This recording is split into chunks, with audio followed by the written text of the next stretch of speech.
Hi, so I'm that teacher who didn't make it. I'm the teacher who went to Teachers College and went to practicum. I'm excited to teach all sorts of different kids, but I ended up changing and going into academia instead of teaching in the classroom. So my background is that I, at that point, had about 8 years of teaching dance and working at summer camps and kind of teaching in, I called it non-traditional places, but classroom teaching was new to me. But I also came from a family of teachers. My brother is a teacher and my dad was one as well. And so when I went to my practicum, what I noticed was that my associate teachers worked really hard to convince me that it was just a matter of time before I failed.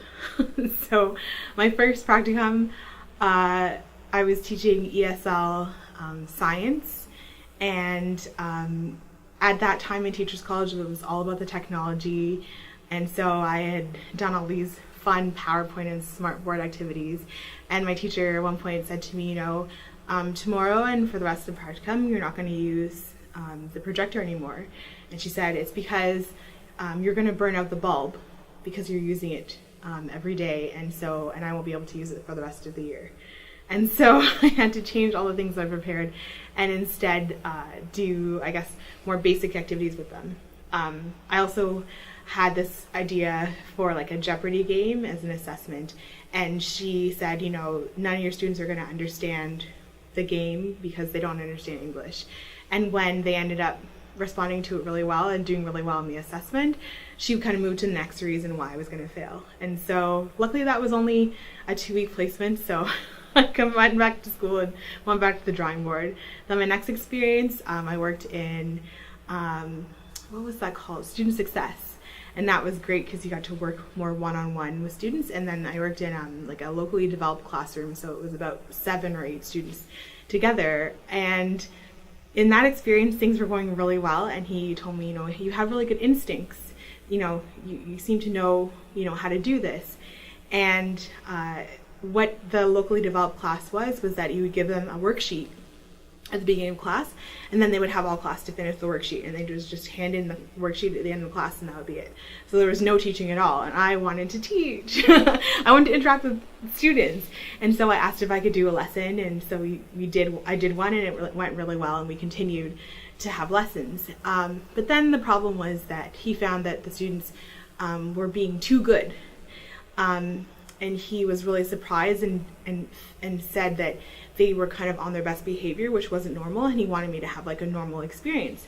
So he said to me, just so you know, when you come in tomorrow, things might be a little bit different, so just be prepared because I'm going to provoke some of the students, I want to see how you react. I want to see how you can be on your feet.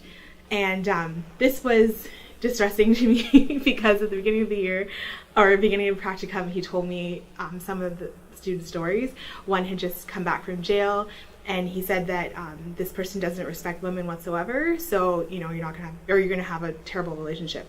He was really a great student and really respectful, so I didn't have that experience. Another one, he said, don't look him in the eye, because if you do, he'll attack you, and he's thrown a chair through a glass window before, so just make sure.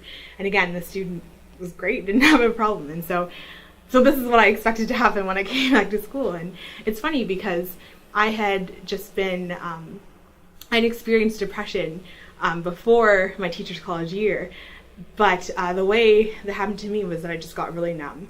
And so I had not cried for about 5 years. And I just spent every night crying to my parents about what was going to happen because I didn't know what was going to happen the next day. And the kids were great, and I never had a problem, but it was just that, oh no, maybe tomorrow will be the day that someone attacks because my associate teacher is trying to provoke my students. And then in my third practicum, it was great at the beginning because she actually had students who only came to school for her.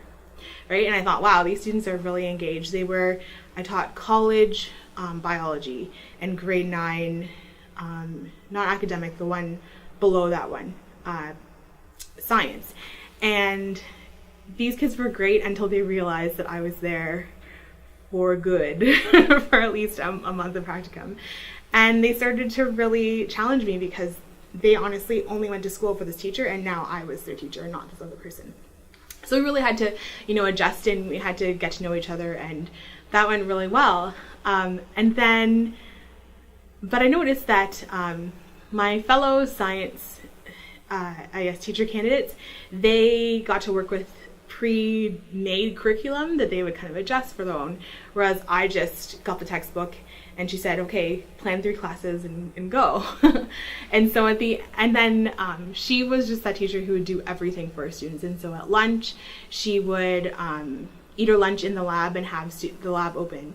But I needed time to just be by myself because I'm an introvert. I need time to just take a breather at lunch, and she really didn't like that I wouldn't also spend my lunchtime teaching, basically. And so at the end, she gave me a negative report and said that I couldn't handle teaching full time. And I'm the kind of person that if you tell me something and you're an adult, I believe you. I'm not going to argue with you. I'm going to say, yeah, you're probably right. And what happened was another teacher who also had a student teacher, he came up to me and he said, yeah, she's wrong. Like, she should never put that on your assessment, because I actually saw you teach and I see how great you are with the kids. And so then, of course, I went home and cried again. But the point is that I really, all 3 of my practicum experiences, it was weird because we had done so well with my students, but my problem was that my associate teachers continuously told me in different ways that I just wasn't cut out for it, and it was only a matter of time before I failed. And so I decided to believe them. And so I went into academia. And so I think that if I'd have advice for any associate teachers, I don't know, maybe think about why you've decided to be an associate teacher. Is it to help someone grow, or is it to prove that they just don't know as much as they think they do? And I think kind of the place that you come from really influences the way that you might interact with your teacher candidate or your student teacher who's just trying to do their best.